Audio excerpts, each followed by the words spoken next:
तुका पोरपणे जेजू क्रिस्ताचे शुभ वर्तमान 27 वोळ 11 ते 17।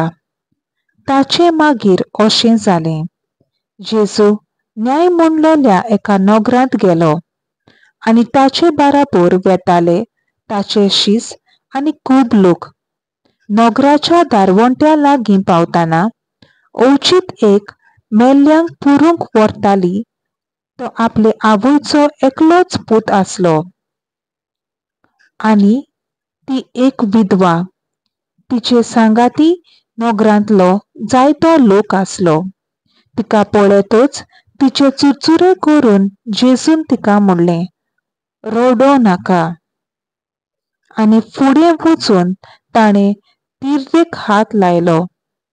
तिर्ती व्हरपी थांबले आनी ताणें म्हणलें, तरणाट्या, हांव तुका सांगतां, उठ। आनी मेल्लो तो बसलो आनी उलोवंक लागलो। आनी जेजून ताचे आवयचे आदीं केलो। सगळीं तोटाकलीं आनी देवाची तुस्त करून म्हणटालीं, एक व्हड प्रवादी आमचे मोदें उपजला आनी देव आपले परजेक भेट दिवंक आयला। आनी ही ताची खबर आख्खे जुदेवा भोंवतणी गांवभर गाजली। देवाचें उतर हें, देवाचो व्हड उपकार।